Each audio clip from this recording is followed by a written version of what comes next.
Hi, എല്ലാവർക്കും BSc മാസ്റ്ററിൻ്റെ YouTube ചാനലിലേക്ക് സ്വാഗതം. നമ്മൾ ഇന്ന് ചെയ്യാൻ പോകുന്നത് കേരള പോലീസ് ആക്ടിൻ്റെ മോക്ക് ടെസ്റ്റ് ആണ് കേട്ടോ. 37ഓളം ചോദ്യങ്ങളാണ് നമ്മളിതിൽ ഉൾപ്പെടുത്തിയിരിക്കുന്നത്. അപ്പോൾ നിങ്ങളൊരു എക്സാം എഴുതുന്ന പോലെ തന്നെ ഇത് എഴുതുക. ഒരു പേപ്പറും പെന്നും കയ്യിൽ വെച്ചേക്കുക. എന്നിട്ട് ഓരോ ചോദ്യത്തിനും മാർക്ക് ചെയ്ത് പോവുക. എന്നിട്ട് എത്ര മാർക്ക് കിട്ടുന്നുണ്ടെന്ന് നിങ്ങൾ കമൻറ്റ് ബോക്സിൽ ടൈപ്പ് ചെയ്തിട്ടൊന്ന് ഇടുക. ഓക്കെ അല്ലേ? അപ്പോൾ നമുക്ക് നേരം കളയാതെ ഒന്നാമത്തെ ചോദ്യത്തിലേക്ക് കിടക്കാം. ഒന്നാമത്തെ ചോദ്യം, 2011 കേരള പോലീസ് ആക്ടിലെ ഏത് വകുപ്പ് പ്രകാരമാണ് ഈ നിയമത്തിന് കേരള സംസ്ഥാനം മുഴുവൻ വ്യാപ്തി ഉണ്ടായിരിക്കുമെന്ന് പ്രഖ്യാപിച്ചിരിക്കുന്നത്? ഏതാണ്? എല്ലാവർക്കും അറിയുന്ന ഒരു ചോദ്യമായിരിക്കും അല്ലേ? ഏതാണ്? ഓപ്ഷൻ സി, വകുപ്പ് 1. രണ്ടാമത്തെ ചോദ്യം, ഭരണഘടനയ്ക്ക് വിധേയമായി ക്രമസമാധാനവും രാഷ്ട്രസുരക്ഷയും മനുഷ്യാവകാശ സംരക്ഷണവും ഉറപ്പുവരുത്താൻ പോലീസ് പ്രയത്നിക്കേണ്ടതാണ്. ഇത് കേരള പോലീസ് ആക്ടിലെ ഏത് വകുപ്പിലാണ് നിർദ്ദേശിച്ചിരിക്കുന്നത്? ഏത് വകുപ്പിലാണ്? ഓപ്ഷൻ എ, വകുപ്പ് 3. വകുപ്പ് 3 എന്താണ് പറയുന്നത്? വകുപ്പ് 3 പറയുന്നത് നമ്മുടെ പോലീസിൻ്റെ കർത്തവ്യങ്ങളെ കുറിച്ചിട്ടാണ്. അതായത് ഡ്യൂട്ടീസ്, പോലീസിൻ്റെ ഡ്യൂട്ടീസിനെ കുറിച്ചാണ് വകുപ്പ് 3 പറയുന്നത്. വകുപ്പ് 4 പറയുന്നത് എന്താണ്? ഫങ്ഷൻസ് ഓഫ് പോലീസ്, പോലീസിൻ്റെ ചുമതലകളെ കുറിച്ചാണ് വകുപ്പ് 4 പറയുന്നത്. ഓക്കെ അല്ലേ?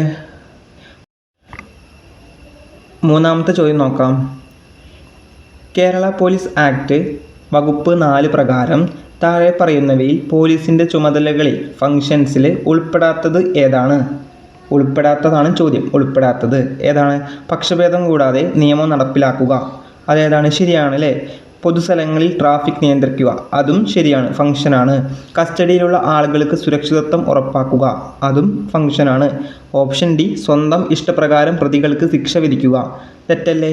അപ്പോൾ ഓപ്ഷൻ ഡി ആണ് ശരിയല്ലാത്തത്. അതായത് ഫംഗ്ഷൻസിൽ ഉൾപ്പെടാത്തത് ഏതാണ്? സ്വന്തം ഇഷ്ടപ്രകാരം പ്രതികൾക്ക് ശിക്ഷ വിധിക്കാൻ പറ്റുമോ? ഇല്ല. അപ്പോൾ പോലീസ് ആക്ടിൽ വകുപ്പ് 4 എന്തിനെ കുറിച്ചാണ് പറയുന്നത്? പോലീസിൻ്റെ ചുമതലകളെ കുറിച്ചാണ്. വകുപ്പ് 3 എന്തായിരുന്നു? പോലീസിൻ്റെ കർത്തവ്യങ്ങളെ കുറിച്ചിട്ടാണ്. മറക്കരുത്. നാലാമത്തെ ചോദ്യം, എല്ലാ വ്യക്തികൾക്കും പോലീസ് സ്റ്റേഷനിൽ നിന്ന് കാര്യക്ഷമമായ പോലീസ് സേവനത്തിന് അവകാശമുണ്ടായിരിക്കുന്നതാണ്. കാര്യക്ഷമമായ സേവനത്തിനുള്ള പൗരൻ്റെ ഈ അവകാശത്തെക്കുറിച്ച് പ്രതിപാദിക്കുന്ന വകുപ്പ് ഏതാണ്? ഏത് വകുപ്പിലാണ് ഇങ്ങനെ പറയുന്നത്? വകുപ്പ് 7 ഓപ്ഷൻ ബി, വകുപ്പ് 7 ഇതിനെക്കുറിച്ച് പറയുന്നത്. ഓക്കെ അല്ലേ? അതായത് എല്ലാ വ്യക്തികൾക്കും പോലീസ് സ്റ്റേഷനിൽ നിന്നുള്ള കാര്യക്ഷമമായ പോലീസ് സേവനത്തിന് അവകാശമുണ്ടായിരിക്കും എന്ന് പറയുന്നത് വകുപ്പ് 7. അഞ്ചാമത്തെ ചോദ്യം നോക്കാം. കേരള പോലീസ് ആക്ട് വകുപ്പ് 8 പ്രകാരം പൊതുജനങ്ങൾക്ക് പോലീസ് സ്റ്റേഷനുള്ള അവകാശങ്ങളിൽ തെറ്റായ പ്രസ്താവന എന്താണ്? ഏതാണ്? വകുപ്പ് 8 പ്രകാരം. വകുപ്പ് 8 എന്താണ് പറയുന്നത്? പോലീസ് സ്റ്റേഷനിൽ പൊതുജനങ്ങൾക്കുള്ള അവകാശങ്ങളെ കുറിച്ചിട്ടാണ് വകുപ്പ് 8 പറയുന്നത്. വകുപ്പ് 7 എന്തായിരുന്നു? വകുപ്പ് 7 പറയുന്നത് കാര്യക്ഷമമായ പോലീസ് സേവനത്തിന് ജനങ്ങൾക്കുള്ള അവകാശത്തെക്കുറിച്ചാണ് വകുപ്പ് 7 പറയുന്നത്. വകുപ്പ് 8 പറയുന്നത് പോലീസ് സ്റ്റേഷനിൽ പൊതുജനങ്ങൾക്കുള്ള അവകാശങ്ങളെക്കുറിച്ചാണ് വകുപ്പ് 8 പറയുന്നത്. ഈ അവകാശങ്ങളിൽ തെറ്റായ പ്രസ്താവന ഏത് എന്നാണ് നമ്മുടെ ഈ അഞ്ചാമത്തെ ചോദ്യം. നമുക്ക് നോക്കാം. ഒന്നാമത്തെ ഓപ്ഷൻ, ഏത് സമയത്തും ഏത് പോലീസ് സ്റ്റേഷനിലും സമാധാനപൂർവ്വം പ്രവേശിക്കാം. ശരിയല്ലേ? അതെ, ശരിയാണ്. അടുത്തത്, സ്ത്രീകൾക്ക് വനിതാ പോലീസിൻ്റെ സാന്നിധ്യത്തിൽ സ്വകാര്യതയോടെ പരാതി നൽകാം. അതും ശരിയാണ്.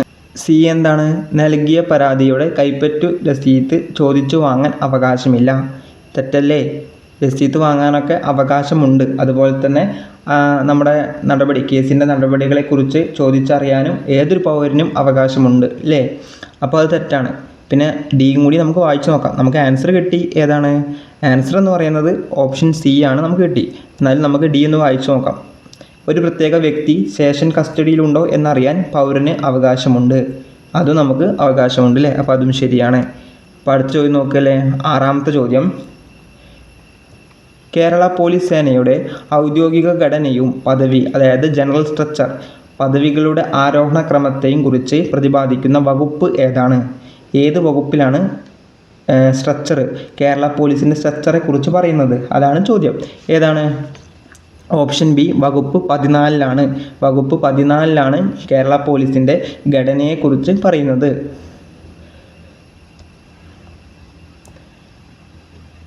ഏഴാമത്തെ ചോദ്യം, വകുപ്പ് 14 പ്രകാരം കേരള പോലീസ് സേനയിലെ ഏറ്റവും ഉയർന്ന പദവി താഴെ പറയുന്നവയിൽ ഏതാണ്?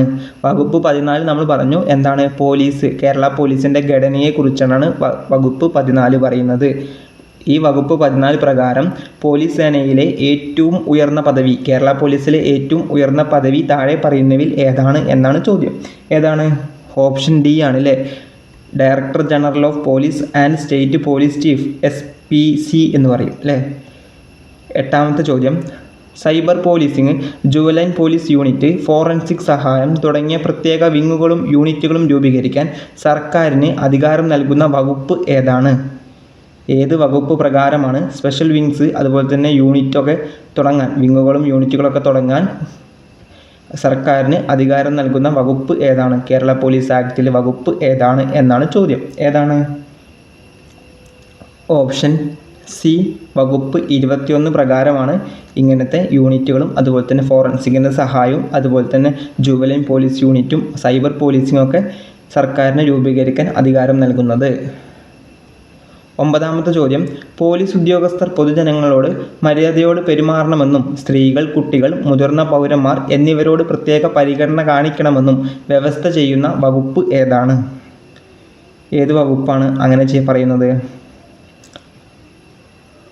ഓപ്ഷൻ ഡി, വകുപ്പ് 29.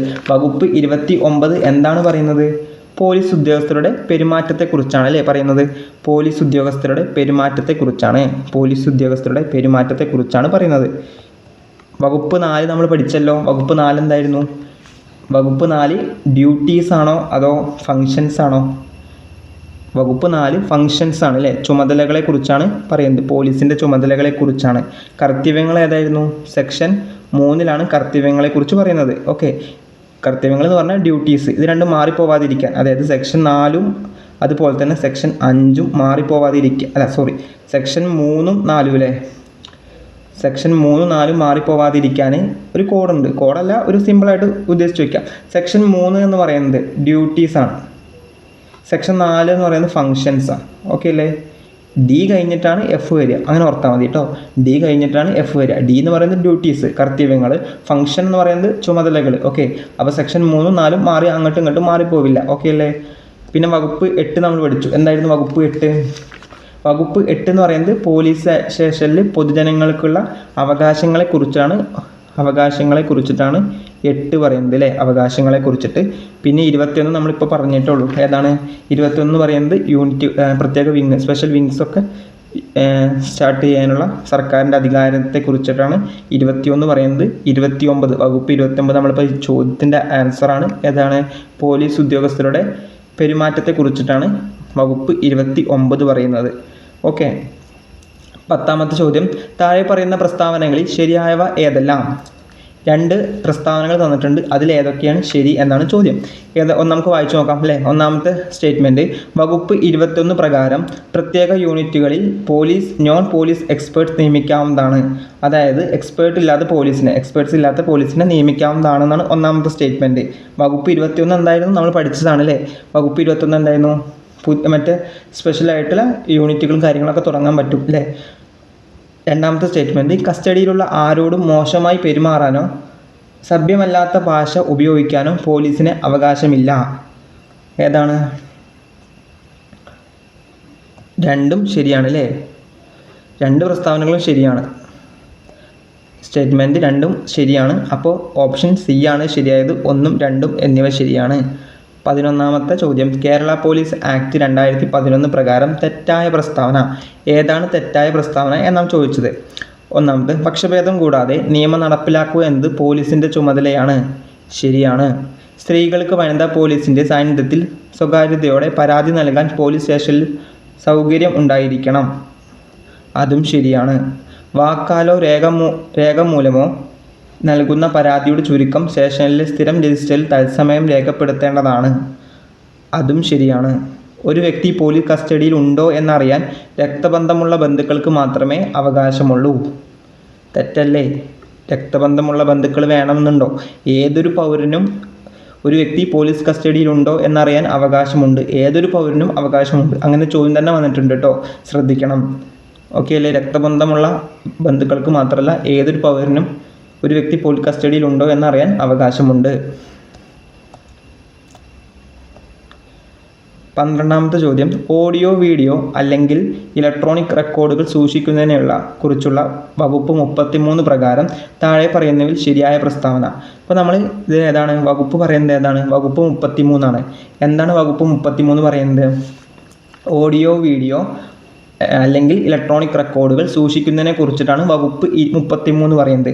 പോലീസിനും പൊതുജനങ്ങൾക്കും എന്താണ് ഓഡിയോ വീഡിയോ അല്ലെങ്കിൽ ഇലക്ട്രോണിക് റെക്കോർഡുകൾ സൂക്ഷിച്ചു വെക്കാവുന്നതാണ് കേട്ടോ. അത് ഓർത്ത് വെക്കാൻ 33 എന്ന് എഴുതുക എങ്ങനെയല്ലേ? ഈ 33 തിരിച്ചിടുമ്പോൾ എന്താണ് നമുക്ക് ആണ് വരിക. എന്ന് പറഞ്ഞാൽ നമുക്ക് ഇലക്ട്രോണിക് എന്ന് ഓർക്കാൻ പറ്റുമല്ലോ. അങ്ങനെ ഓർത്ത് വെച്ചാൽ മതി 33. ഓക്കെ അല്ലേ? അപ്പോൾ നമുക്ക് ചോദ്യത്തിലേക്ക് കിടക്കാം. 33 പ്രകാരം താഴെ പറയുന്നതിൽ ശരിയായ പ്രസ്താവന ഏതാണ്? പൊതുസ്ഥലത്ത് നടക്കുന്ന പോലീസ് നടപടികളുടെ വീഡിയോ പകർത്താൻ പൊതുജനങ്ങൾക്ക് അവകാശമില്ല. തെറ്റല്ലേ? ഈ വകുപ്പ് തന്നെ പറയുന്നുണ്ട് എന്താണ് അവകാശമുണ്ട് എന്നാണ് പറയുന്നത്. അപ്പോൾ ഇത് തെറ്റാണ്. നമ്മൾ കണ്ടുപിടിക്കാൻ പറഞ്ഞത് ശരിയായ പ്രസ്താവന ഏതാണെന്ന ചോദ്യം. ഓപ്ഷൻ ബി, പോലീസ് നടപടിയുടെ സത്യാവസ്ഥ ചോദ്യം ചെയ്യപ്പെടുന്ന ഒരു നടപടിക്രമങ്ങളിലും ഇത്തരം റെക്കോർഡുകൾ ഉപയോഗിക്കാൻ പാടില്ല. അതും എന്താണ് തെറ്റാണല്ലേ? അതും തെറ്റായ പ്രസ്താവനയാണ്. പൊതുസ്ഥലത്തോ സ്വകാര്യ സ്ഥലത്തോ നടക്കുന്ന പോലീസ് പ്രവർത്തനങ്ങളുടെ ഇലക്ട്രോണിക് റെക്കോർഡുകൾ പൊതുജനങ്ങൾ നിയമവിധേയമായി എടുക്കുന്നത് തടയാൻ ഒരു പോലീസ് ഉദ്യോഗസ്ഥനും പാടുള്ളതല്ല. ശരിയല്ലേ? അത് ശരിയായ പ്രസ്താവനയാണ് അല്ലേ? അങ്ങനെ പൊതുജനങ്ങൾ എടുക്കുന്നത് നമുക്ക് ഒരു പോലീസ് ഉദ്യോഗസ്ഥൻ തടയാൻ പാടുണ്ടോ? ഇല്ല. പറയുന്നത് എന്താണ് ഈ വകുപ്പ് പറയുന്നത്? 33 വകുപ്പ് പറയുന്നത് ഏതൊരു പോലീസിനും അതുപോലെ തന്നെ പൊതുജനത്തിനും ഓഡിയോ വീഡിയോ അല്ലെങ്കിൽ ഇലക്ട്രോണിക് റെക്കോർഡുകൾ സൂക്ഷിച്ചു വെക്കാവുന്നതാണ് അല്ലെങ്കിൽ എടുക്കാവുന്നതാണ് എന്നാണ് പറയുന്നത്.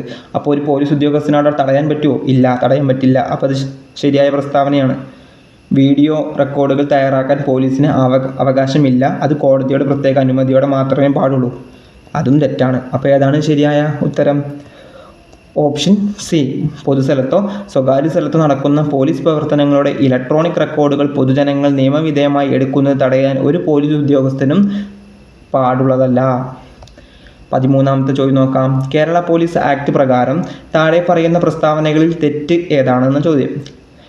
1. ഔദ്യോഗിക ആവശ്യങ്ങൾക്കല്ലാതെ ഡ്യൂട്ടിക്കിടയിൽ ശേഖരിക്കുന്ന വിവരങ്ങൾ പോലീസ് രഹസ്യമായി സൂക്ഷിക്കേണ്ടതാണ്.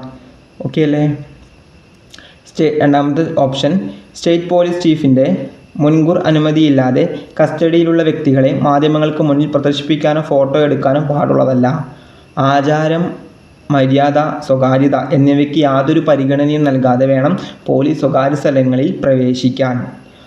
ഓപ്ഷൻ ഡി, സ്വകാര്യ സ്ഥലത്ത് പ്രവേശിക്കുന്നതിന് പോലീസിന് ശരിയായും മതിയായതുമായ ന്യായീകരണം ഉണ്ടായിരിക്കണം. ഏതൊക്കെയാണ് തെറ്റായ? ശരിയായത് ഏതാണെന്ന് അറിഞ്ഞാൽ നമുക്ക് തെറ്റ് കണ്ടുപിടിക്കാൻ പറ്റും. ഏതൊക്കെയാണ് ശരിയായത്? Option A ശരിയാണല്ലേ?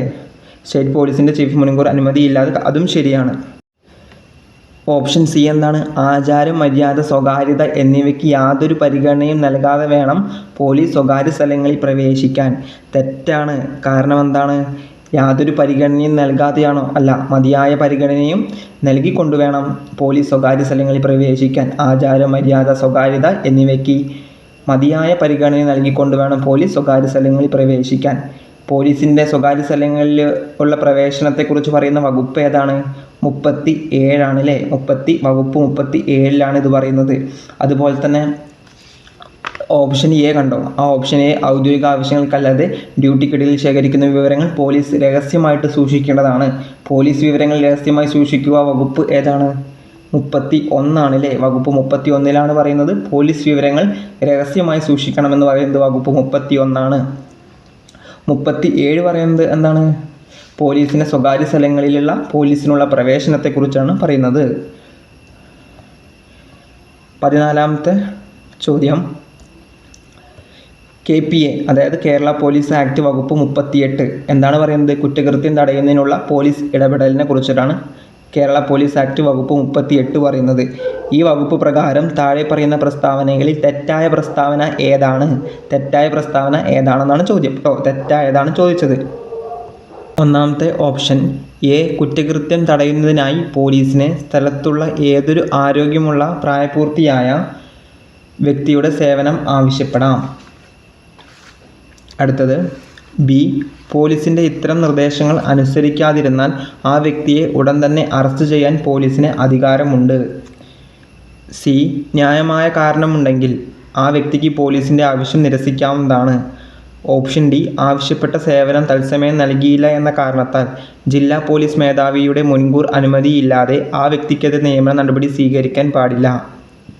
ഏതാണ് തെറ്റായ പ്രസ്താവന? ഓപ്ഷൻ ബി ആണല്ലേ. ഓപ്ഷൻ ബി എന്താണ്? പോലീസിൻ്റെ ഇത്തരം നിർദ്ദേശങ്ങൾ അനുസരിക്കാതിരുന്നാൽ ആ വ്യക്തിയെ ഉടൻ തന്നെ അറസ്റ്റ് ചെയ്യാൻ പോലീസിന് അധികാരമുണ്ട്. തെറ്റല്ലേ? അങ്ങനെ അധികാരമുണ്ടോ? ഇല്ല. നിർദ്ദേശങ്ങൾ അനുസരിക്കാതിരുന്നു എന്ന കാരണം കൊണ്ട് എന്താണ് ആ വ്യക്തിക്കെതിരെ അറസ്റ്റ് ചെയ്യാൻ പാടില്ല അല്ലേ? ആ വ്യക്തിയെ അറസ്റ്റ് ചെയ്യാൻ പോലീസിന് അധികാരമില്ല എന്നാണ് ഏത് പറയുന്നത്? വകുപ്പ് 38 പ്രകാരം പറയുന്നത്. വകുപ്പ് 38 എന്താണ്? കുറ്റകൃത്യം തടയുന്നതിനുള്ള പോലീസ് ഇടപെടലിനെ കുറിച്ചിട്ടാണ് വകുപ്പ് 38 പറയുന്നത്. 15ാമത്തെ ചോദ്യം നോക്കാം. 15ാമത്തെ ചോദ്യം, വകുപ്പ് 64 പ്രകാരം കമ്മ്യൂണിറ്റി സമ്പർക്ക സമിതികളെ കുറിച്ചുള്ള താഴെ പറയുന്ന പ്രസ്താവനകൾ ശരിയായവ ഏതെല്ലാം? ഒന്നാമത്തെ സ്റ്റേറ്റ്മെൻറ്റ്, ഓരോ പോലീസ് സ്റ്റേഷനിലും വേണ്ടി കമ്മ്യൂണിറ്റി സമ്പർക്ക സമിതികൾ രൂപീകരിക്കുന്നത് സ്റ്റേഷൻ ഹൗസ് ഓഫീസർ ആണ്. രണ്ടാമത്തത്, ഈ സമിതിയിൽ സ്ത്രീകൾ, പട്ടികജാതി പട്ടിക ഗോത്രവർഗ വിഭാഗക്കാർ എന്നിവർക്ക് ന്യായമായ പ്രാതിനിധ്യം ഉണ്ടായിരിക്കണം. സമിതി യോഗങ്ങളിൽ ആ പ്രദേശത്തെ പൊതുജനങ്ങൾക്ക് പങ്കെടുക്കാവുന്നതാണ്. ഏതൊക്കെയാണ് ശരിയായത്? ഒന്നാമത്തെ സ്റ്റേറ്റ്മെൻറ്റ് അത് തെറ്റല്ലേ? ആരാണ്? സ്റ്റേഷൻ ഹൗസ് ഓഫീസറാണോ അത് രൂപീകരിക്കുന്നത്? അല്ല. ആരാണ്? ജില്ലാ പോലീസ് മേധാവിയാണ് കമ്മ്യൂണിറ്റി സമ്പർക്ക സമിതികൾ രൂപീകരിക്കുന്നത് അല്ലേ? അപ്പോൾ അത് തെറ്റായ പ്രസ്താവന. പിന്നെ രണ്ടാമത്തത് എന്താണ്? സ്ത്രീകൾ, പട്ടികജാതി പട്ടിക ഗോത്രവർഗ വിഭാഗക്കാർക്ക് പ്രാതിനിധ്യം ഉണ്ടായിരിക്കണം. അത് ശരിയാണ്. അതുപോലെ തന്നെ സമിതി യോഗങ്ങളിൽ ആ പ്രദേശത്തെ പൊതുജനങ്ങൾക്ക് പങ്കെടുക്കാവുന്നതാണ്. അതും ശരിയാണ്. അപ്പോൾ 2ഉം 3ഉം ശരിയാണ്. ഓപ്ഷൻ ബി ആണ് ശരിയായത്. ഓക്കെ അല്ലേ? കമ്മ്യൂണിറ്റി പോലീസിനെ കുറിച്ച് പറയുന്നത് വകുപ്പ് 64 കേട്ടോ. വകുപ്പ് 64 ഓർക്കണം. കമ്മ്യൂണിറ്റി പോലീസിനെ കുറിച്ച് പറയുന്നത് വകുപ്പ് 64. 16ാമത്തെ ചോദ്യം, വകുപ്പ് 64(3) പ്രകാരം താഴെ പറയുന്നവരിൽ ആരെയാണ് കമ്മ്യൂണിറ്റി സമ്പർക്ക സമിതിയിലേക്ക് നാമനിർദ്ദേശം ചെയ്യാൻ പാടില്ലാത്തത്? പാടില്ലാത്തതാണ് ചോദിച്ചത്. ശ്രദ്ധിക്കണം, പാടില്ലാത്തത്. ഓപ്ഷൻ എ, ക്രിമിനൽ കോടതി തൊട്ടു മുൻപുള്ള 5 വർഷ കാലയളവിൽ തടവിന് ശിക്ഷ വിധിച്ച വ്യക്തിയെ, അഴിമതി അല്ലെങ്കിൽ സദാചാര ലംഘനം എന്നീ കാരണങ്ങളാൽ ഉദ്യോഗത്തിൽ നിന്ന് ഡിസ്മിസ് ചെയ്ത വ്യക്തിയെ, പേരുമാറ്റ ദൂഷ്യം കാരണം നിർബന്ധമായി വിരമിക്കൽ നൽകിയ വ്യക്തിയെ. ഓപ്ഷൻ ഡി ആണല്ലേ ശരിയായത്. മുകളിൽ പറഞ്ഞ എല്ലാവരെയും നാമനിർദ്ദേശം ചെയ്യാൻ പാടുണ്ടോ? ഇല്ല, പാടില്ല. 17ാമത്തെ ചോദ്യം, കമ്മ്യൂണിറ്റി പോലീസിങ്ങിനെ കുറിച്ച് വകുപ്പ് 64(10) പ്രകാരം താഴെ പറയുന്നവയിൽ ഏറ്റവും കൃത്യമായ പ്രസ്താവന ഏതാണ്? കൃത്യമായതെന്ന് പറഞ്ഞാൽ ശരിയായ പ്രസ്താവന ഏതാണ്? ഓപ്ഷൻ എ, കമ്മ്യൂണിറ്റി സമ്പർക്ക സമിതിക്ക് പോലീസിൻ്റെ എല്ലാ നിയമപരമായ അധികാരങ്ങളും ഉണ്ടായിരിക്കുന്നതാണ്. ഓപ്ഷൻ ബി, ക്രമസമാധാന പാലനവും കുറ്റാന്വേഷണവും സമിതിക്ക് സ്വയം ഏറ്റെടുക്കാവുന്നതാണ്.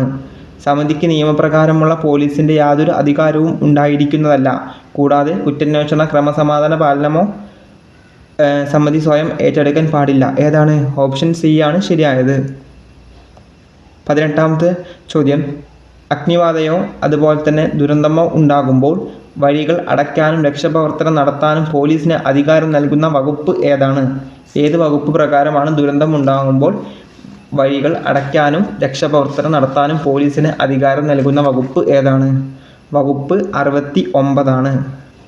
പൊതുസ്ഥലങ്ങളിൽ ട്രാഫിക് നിയന്ത്രിക്കാനും ക്രമീകരിക്കാനും പോലീസിന് അധികാരം നൽകുന്ന വകുപ്പ് ഏതാണ്? ഓപ്ഷൻ സി, വകുപ്പ് 61 അല്ലേ. പൊതുസ്ഥലങ്ങളിൽ ട്രാഫിക് നിയന്ത്രിക്കാനും ക്രമീകരിക്കാനും പോലീസിന് അധികാരം നൽകുന്ന കേരള പോലീസ് ആക്ടിലെ വകുപ്പ് ഏതാണെന്ന് ചോദിച്ചാൽ 61. ഒരു പ്രദേശത്ത് ശബ്ദം മൂലമുണ്ടാകുന്ന ശല്യം നിയന്ത്രിക്കാൻ ആവശ്യമായ നിർദ്ദേശങ്ങൾ പുറപ്പെടുവിക്കാൻ അധികാരമുള്ളത് ആർക്കാണ്? ജില്ലാ കളക്ടർക്കാണോ, ജില്ലാ പോലീസ് മേധാവിക്കാണോ, തഹസിൽദാറിനെയാണോ, അതോ മുഖ്യമന്ത്രിക്കാണോ? ഓപ്ഷൻ ബി, ജില്ലാ പോലീസ് മേധാവിക്കാണ്. ഒരു പ്രദേശത്ത് ശബ്ദം മൂലമുണ്ടാകുന്ന ശല്യം നിയന്ത്രിക്കാൻ ആവശ്യമായ നിർദ്ദേശങ്ങൾ പുറപ്പെടുവിക്കാൻ അധികാരമുള്ളത് ജില്ലാ പോലീസ് മേധാവിക്കാണ്. ഏത് വകുപ്പ് പ്രകാരമാണ്? Kerala police act, KPA act section 77 പ്രകാരം. സെക്ഷൻ 77 പ്രകാരമാണ് എന്തിനുള്ള അധികാരമുള്ളത്?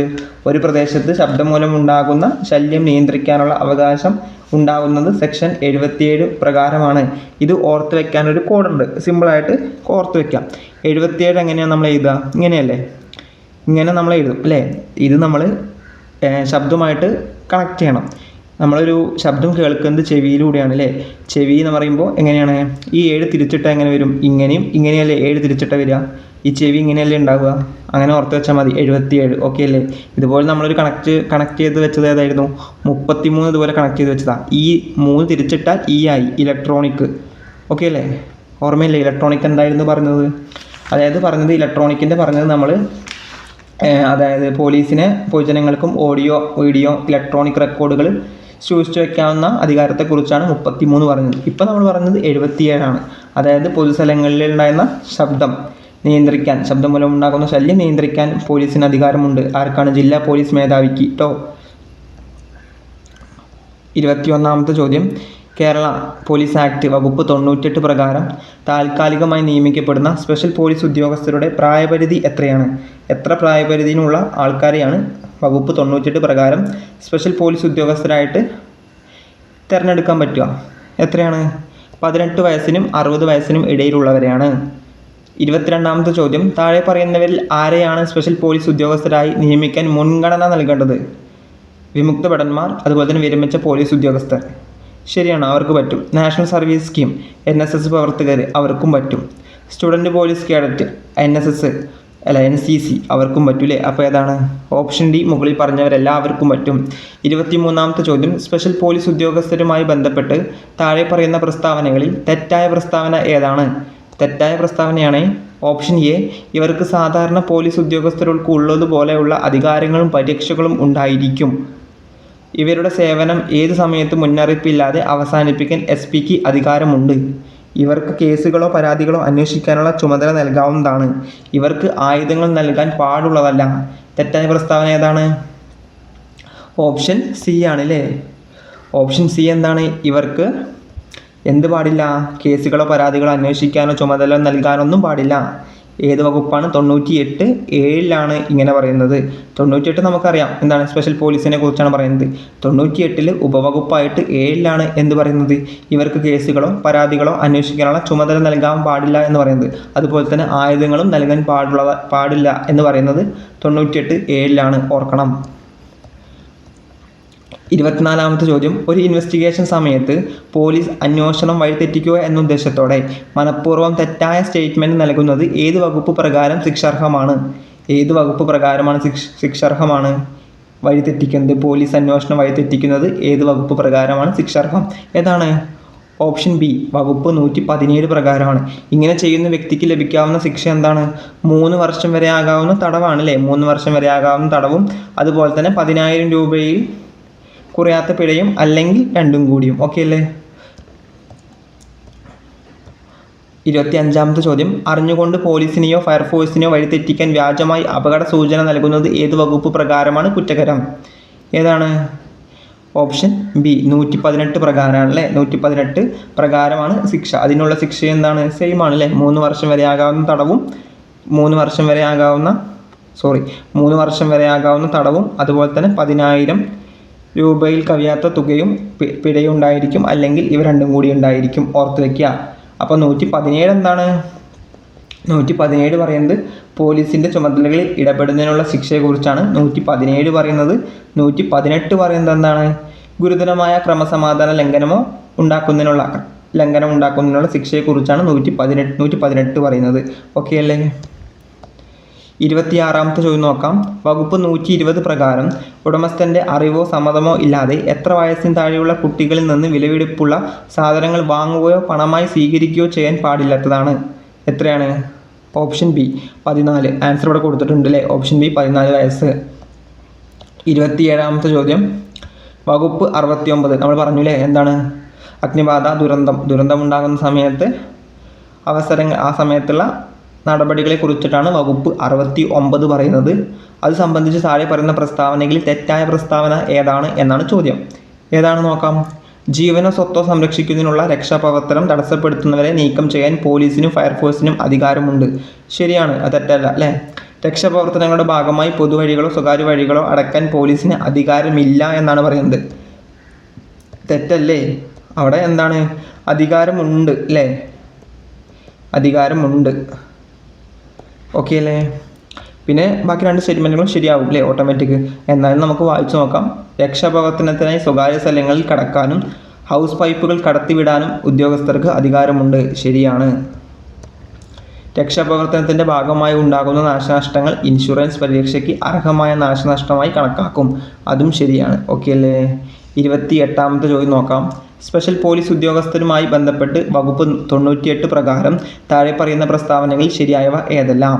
നമ്മൾ പറഞ്ഞു സ്പെഷ്യൽ പോലീസ് ഉദ്യോഗസ്ഥരുമായി ബന്ധപ്പെട്ട വകുപ്പ് ഏതാണ്? 98 നമുക്കറിയാം. ഓക്കെ, സ്റ്റേറ്റ്മെൻറ്റ് 1 എന്താണ്? സ്പെഷ്യൽ പോലീസ് ഉദ്യോഗസ്ഥനായി നിയമിക്കപ്പെടുന്ന വ്യക്തിക്ക് സാധാരണ പോലീസ് ഉദ്യോഗസ്ഥനുള്ളതുപോലെ അധികാരങ്ങളും പരിരക്ഷകളും ഉണ്ടായിരിക്കും. അടുത്ത സ്റ്റേറ്റ്മെൻറ്റ്, ഈ നിയമനം വഴി അവർക്ക് ഭാവിയിൽ പോലീസ് സേനയിൽ തിരഞ്ഞെടുക്കപ്പെടുന്നതിന് പ്രത്യേക മുൻഗണന ലഭിക്കുന്നതാണ്. നമ്മൾ ചോദിച്ചത് ഏതാണ്? ശരിയായ ഉത്തരം കണ്ടുപിടിക്കാനാണ് കേട്ടോ. ശരിയായത് ഏതൊക്കെയാണ്? സ്പെഷ്യൽ പോലീസ് ഉദ്യോഗസ്ഥർക്ക് ആയുധങ്ങൾ നൽകുവാനോ കേസുകളുടെ അന്വേഷണത്തിന് അവരെ ചുമതലപ്പെടുത്തുവാനോ പാടുള്ളതല്ല. ഇത് നമ്മൾ മുന്നേ നോക്കിയതാണല്ലേ ഈ സ്റ്റേറ്റ്മെൻറ്റ്. അപ്പോൾ ഇത് ശരിയാണെന്ന് നമുക്കറിയാം. പിന്നെ നമുക്ക് ഇതിലൊന്നും കൂടി ശരിയാണെന്ന് കണ്ടുപിടിക്കണം. കാരണം ഓപ്ഷനിലെല്ലാം 2 ഉണ്ട്. അപ്പോൾ ഏതാണ്? ഈ നിയമനം വഴി അവർക്ക് ഭാവിയിൽ പോലീസ് സേനയിൽ തിരഞ്ഞെടുക്കപ്പെടുന്നതിന് പ്രത്യേക മുൻഗണന ലഭിക്കുന്നതാണ്. അങ്ങനെ പറയുന്നുണ്ടോ? അപ്പോൾ ഇത് തെറ്റാണ്. അപ്പോൾ ഓട്ടോമാറ്റിക് ഇത് ശരിയായിരിക്കും. ഇതെന്നാലും നമുക്ക് വായിച്ചു നോക്കാം. സ്പെഷ്യൽ പോലീസ് ഉദ്യോഗസ്ഥനായി നിയമിക്കപ്പെടുന്ന വ്യക്തിക്ക് സാധാരണ പോലീസ് ഉദ്യോഗസ്ഥനുള്ളതുപോലെ അധികാരങ്ങളും പരിരക്ഷകളും ഉണ്ടായിരിക്കും. ശരിയാണല്ലേ? അപ്പോൾ ഏതാണ്? 1ഉം 3ഉമാണ് ശരിയായത്. 1ഉം 3ഉം. ഓപ്ഷൻ സി ആണ് ശരിയായത്. 29ാമത്തെ ചോദ്യം. വകുപ്പ് 117 പ്രകാരം പോലീസിൻ്റെ ചുമതലകളിൽ ഇടപെടുന്നതിനോ തടസ്സപ്പെടുത്തുന്നതിനോ ഉള്ള ശിക്ഷ നമ്മൾ പറഞ്ഞു എത്രയാണ്? 3 വർഷം വരെ ആകാവുന്ന തടവോ അല്ലെങ്കിൽ 10,000 രൂപയിൽ കവിയാത്ത പിഴയോ ആയിരിക്കും. ഓപ്ഷൻ സി ആണ്.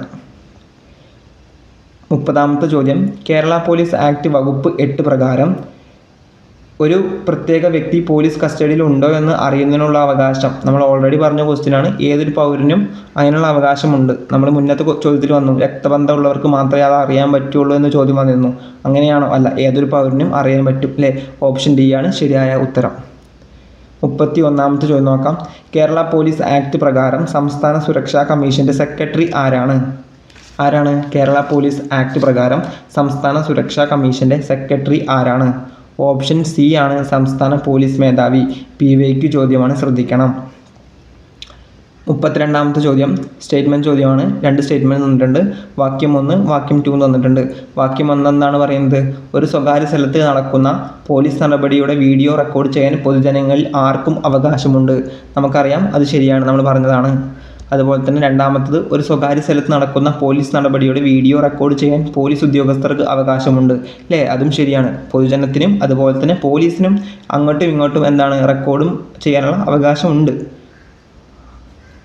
അതേതാണ് വകുപ്പ്? 33. നമ്മൾ പറഞ്ഞു 3 തിരിച്ചിട്ട് ആക്കിയാൽ മതി നമ്മൾ പറഞ്ഞു. ഇലക്ട്രോണിക് എന്ന് പറഞ്ഞില്ലേ? അങ്ങനെ ഓർത്ത് വെക്കുക കേട്ടോ. അപ്പോൾ 2ഉം ശരിയാണല്ലേ? അപ്പോൾ മേൽ പറഞ്ഞ വാചകങ്ങൾ 1ഉം 2ഉം ശരിയാണ്. 33ാമത്തെ ചോദ്യം നോക്കാം. പൊതുജനങ്ങൾക്ക് പോലീസ് സ്റ്റേഷനിൽ നിന്ന് ലഭിക്കേണ്ട അവകാശങ്ങളിൽ താഴെ കൊടുത്തിട്ടുള്ളവയിൽ ഏത് ഉൾപ്പെട്ടിട്ടില്ല എന്നാണ് ചോദ്യം. ഓക്കെ, പരാതിയെ സംബന്ധിച്ച് കൈപ്പറ്റി രസീത് ലഭിക്കുക. നമ്മൾ പറഞ്ഞതാണല്ലേ, അങ്ങനെ രസീത് നമുക്ക് ലഭിക്കാനുള്ള അവകാശമുണ്ട്. അപ്പോൾ അത് ശരിയായിരിക്കും. പരാതിയുടെ ചുരുക്കം സ്റ്റേഷനിൽ സ്ഥിരം രജിസ്റ്ററിൽ രേഖപ്പെടുത്തുക. ഇത് നമ്മൾ പറഞ്ഞാണ്, ശരിയാണ്. സ്ത്രീകളുടെ പരാതി വനിതാ പോലീസ് സ്റ്റേഷനിൽ മാത്രം കൊടുക്കുക. അങ്ങനെയുണ്ടോ? സ്ത്രീകൾ തെറ്റാണല്ലേ?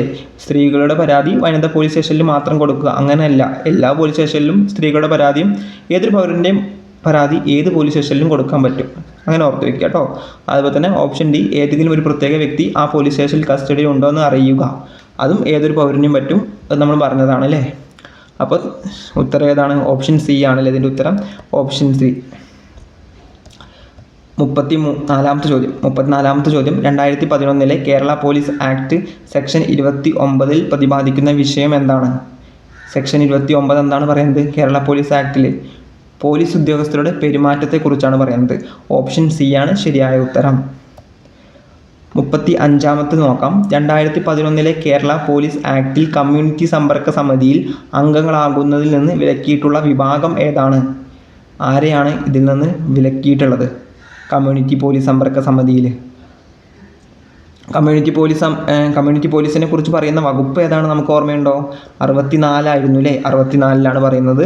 അതുപോലെ തന്നെ ഇതിൻ്റെ ഉത്തരം ഏതാണ്? ഓപ്ഷൻ എ സ്ത്രീകൾ. അവർക്ക് വിലക്കുണ്ടോ? സ്ത്രീകൾക്ക് വിലക്കില്ല. രാഷ്ട്രീയ പാർട്ടി അംഗങ്ങളായവർക്ക് വിലക്കുണ്ടോ? അവർക്കും വിലക്കില്ല.